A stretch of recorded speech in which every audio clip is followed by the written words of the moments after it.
तो तुरंत ही उनकी मदद करती।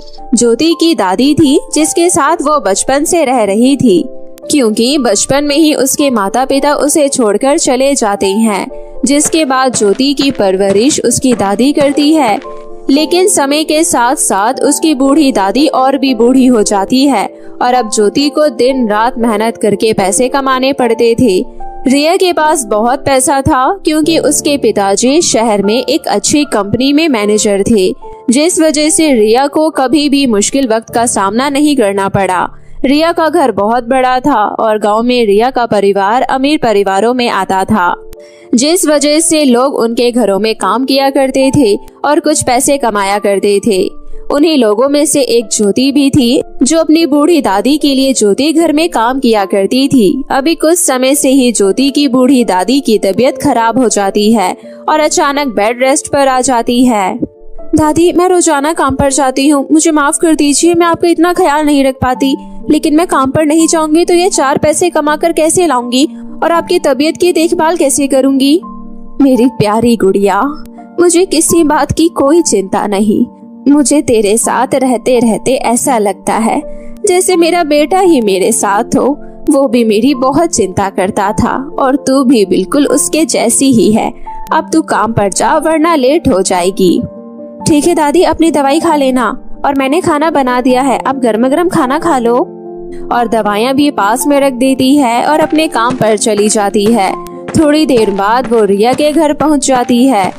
अरे वाह, घर तो बहुत अच्छे से डेकोरेट हो रखा है। मुझे लगता है आज घर में कोई प्रोग्राम है, तभी रिया का घर इतना सुंदर सजा हुआ है।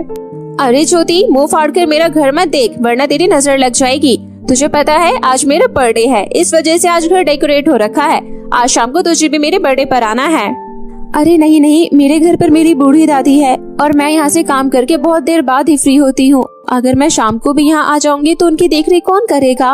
अच्छा ठीक है, चल मेरे कमरे में, मैं तुझे कुछ दिखाती हूँ, उसके बाद तू अपना काम कर लियो और चली जाइयो। रिया जबरदस्ती ज्योति को अपने कमरे में ले जाती है। ये देख, आज मेरे बर्थडे के लिए मेरे पिताजी ने फैशन डिजाइनर से इतना अच्छा गाउन बनवाया है और यही गाउन मैं अपने बर्थडे पर पहनूंगी। अरे वाह, इस गाउन में तुम आज शाम को बहुत सुंदर लगोगी। ये गाउन तो बहुत अच्छा है। मेरे हर बर्थडे पर मेरे पिताजी और मेरी माताजी बहुत अच्छा सेलिब्रेशन करवाते हैं और अच्छे अच्छे कपड़े गिफ्ट करते हैं। तुझे तो ये सारी चीज नसीब नहीं होती होगी ना ज्योति, क्योंकि तेरे तो माता पिता ही नहीं है। और रही उस बूढ़ी दादी की, तो उसका भी पालन पोषण तुझे ही करना पड़ रहा है। और तो ये 4 पैसे कमाने के लिए पूरा दिन हमारे घर में काम करती है बेचारी। देखो, भगवान ने मेरे नसीब में क्या लिखा है क्या नहीं ये तो मैं नहीं जानती, लेकिन मुझे मेरी किस्मत में मेरी दादी मिल गई और मुझे क्या चाहिए।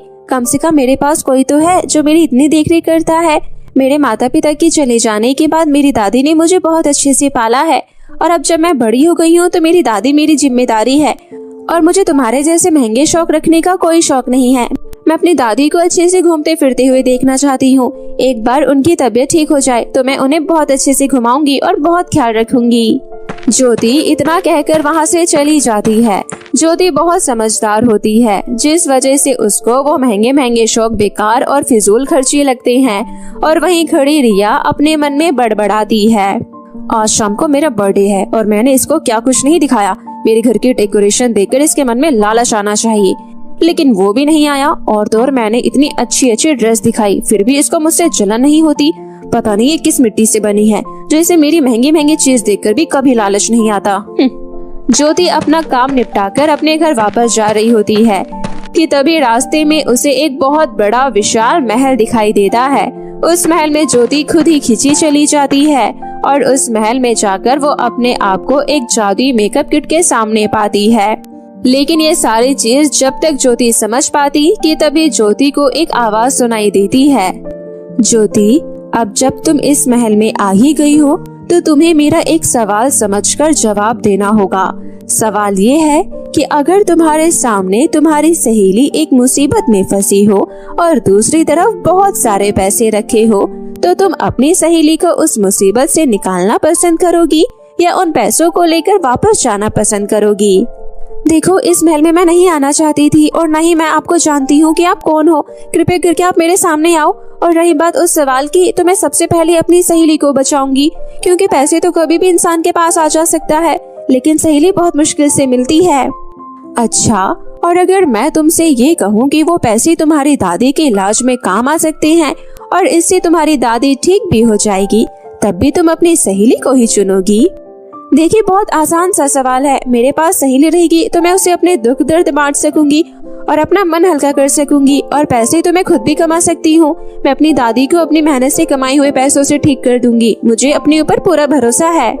तुम तो बहुत अच्छे दिल की हो और ईमानदार लड़की हो। तुमने एक बार भी लालच नहीं किया और तुम मेरी परीक्षा में सफल रही। अब मैं तुम्हें जैसा कहूँ वैसा करना। ये तुम्हारे सामने पास में रखी मेकअप किट से आवाज आ रही है और मैं एक जादुई मेकअप किट हूँ। इस जादुई मेकअप किट को अपने चेहरे पर लगाकर तुम जो भी मांगोगी, ये तुम्हारी हर ख्वाहिश को पूरा करेगा। ज्योति मेकअप किट उठाती है और अपने चेहरे पर मेकअप कर लेती है। जैसी ही ज्योति मेकअप करती है, वो अपने घर वापस पहुंच जाती है। अरे, अचानक मैं अपने घर पर कैसे आ गई? अभी तो मैं मेकअप किट के सामने खड़ी थी। मुझे लगता है मेकअप किट की सारी बात सच है। अब जब मैं मेकअप करके अपने घर पहुंच गई हूँ, तो मैं अपनी दादी को मेकअप किट की बताई बात से ठीक कर लेती हूँ। हे जादुई मेकअप किट, मेरी दादी को बिल्कुल ठीक कर दो और उन्हें पहले की तरह तंदुरुस्त कर दो। ज्योति के इतना कहते ही जादुई मेकअप किट से जादू होता है और उसकी दादी के चारों तरफ घूमता है और कुछ सेकंड बाद ही उसकी दादी अपने पैरों पर खड़ी हो जाती है और बिल्कुल ठीक हो जाती है। अरे ज्योति, तुमने अचानक ऐसा क्या किया कि मैं अपने पैरों पर खड़ी हो गई? अभी तो मुझे जरा भी ताकत महसूस नहीं हो रही थी और अब मैं खड़ी हो गई, और बल्कि मैं तुम्हारे साथ डांस भी कर सकती हूँ। अब मैं अपने आप में बहुत अच्छा महसूस कर रही हूँ। अपनी दादी को इतने समय बाद अच्छे से घूमते फिरते हुए देखकर ज्योति बहुत खुश होती है और मन ही मन जादुई मेकअप किट का धन्यवाद करती है। आपका लाख लाख शुक्रिया जादुई मेकअप किट। अगर आज आप ना होती तो मेरी दादी पहले की तरह तंदुरुस्त ना हो पाती और आपकी वजह से मेरी दादी बिल्कुल ठीक हो गई। ज्योति की दादी बिल्कुल ठीक हो जाती है और ज्योति मेकअप किट का धन्यवाद करती है। ज्योति अच्छे दिल की होती है, जिस वजह से उसके मन में कोई और लालच नहीं होता और वो बस अपनी दादी को ठीक करने के बाद वापस काम पर जाने लगती है और रोजाना उतनी ही मेहनत करके अपना घर का खर्चा और अपनी दादी का ख्याल रखती है। रोजाना ज्योति काम पर जाती और काम से वापस आती। ऐसे ही उसे धीरे धीरे काम करते करते अच्छी सैलरी मिलने लगती है और धीरे धीरे पैसे बचाते बचाते ज्योति अपने पास बहुत सारे पैसे इकट्ठे कर लेती है और अपने और अपनी दादी के लिए एक बहुत अच्छा घर बनवाती है। ऐसे ही कुछ समय बाद ज्योति ब्यूटी पार्लर खोल लेती है और उसे चलाने लगती है। ब्यूटी पार्लर की दुकान की वजह से ज्योति अपनी दादी का भी ख्याल रख पाती और अपने घर का भी काम संभाल पाती। ज्योति की तरक्की को देखकर रिया ज्योति के घर आती है और उससे कहती है, अरे ज्योति, तुमने तो अपनी तरक्की के बारे में बताना भी नहीं समझा। तुमने अचानक इतना सारा पैसा कहाँ से इकट्ठा कर लिया कि तुमने इतना अच्छा घर बना लिया और एक ब्यूटी पार्लर भी खोल लिया? मुझे भी इन राज के बारे में बताओ। रिया के बहुत बार पूछने पर भी ज्योति नहीं बताती, लेकिन रिया जब उसे उसकी दादी की कसम दे देती है तो ज्योति को बताना ही पड़ता है और ज्योति सारी बात रिया को बताती है। सारी बात सुनने के बाद रिया के मन में लालच आ जाता है और वो उसी रास्ते पर जाती है जहाँ पर वो महल होता है। उस महल के पास जाते ही रिया उस महल में घुस जाती है और उस जादुई मेकअप किट से आवाज आती है, रिया, मैं तुमसे कुछ सवाल पूछना चाहती हूँ। अब जब तुम महल में आ ही गई हो तो तुम्हें बहुत सारे मौके मिलेंगे कि तुम अपने आप को खूबसूरत बना सको। इसलिए सवाल ये है कि अगर तुम्हें खूबसूरत होने के लिए एक फेस वॉश मिल जाए तो तुम वो लेना पसंद करोगी, या फिर पास में मुसीबत में फंसी तुम्हारी दोस्त हो तो तुम उसको बचाना पसंद करोगी? मैं तो बहुत अमीर हूँ, मुझे किसी दोस्त की जरूरत नहीं है। अगर कोई कमी है मेरे पास तो बस वो मेरी सुंदरता है। अगर मैं एक बार सुंदर हो जाऊँ तो मेरे पास सब कुछ हो जाएगा, इसलिए मैं वो फेस वॉश लेना पसंद करूंगी। अच्छा ठीक है, तो मैं तुम्हें बता दूं कि तुम्हारे सामने रखी हुई मेकअप किट को तुम अपने फेस पर लगा लो और मेकअप लगाने के बाद तुम उस फेस वॉश को मांग लेना, तुम्हें वो फेस वॉश मिल जाएगा। इसके बाद तुम सुंदर हो जाओगी। मेकअप किट लगाते ही रिया अपने घर पहुंच जाती है और घर पहुंचकर कहती है, अरे वाह, अब तो मुझे मेकअप किट के जादू की वजह से सुंदर होने का भी मौका मिल गया। अब मैं दुनिया में किसी से भी दोस्ती नहीं रखूंगी, सब लोगों से दूर रहूंगी क्योंकि मैं एक अमीर लड़की हूँ, मुझे किसी की जरूरत नहीं है। हे जादुई मेकअप किट, अब मुझे तुम जल्दी से सुंदर कर दो। रिया के इतना कहते ही जादुई मेकअप किट से एक दिव्य रोशनी आती है और उसके चारों तरफ घूमती है। ये सब देखकर रिया बहुत खुश होती है, लेकिन उसकी बदसूरत शक्ल और भी ज्यादा बदसूरत हो जाती है और वो बहुत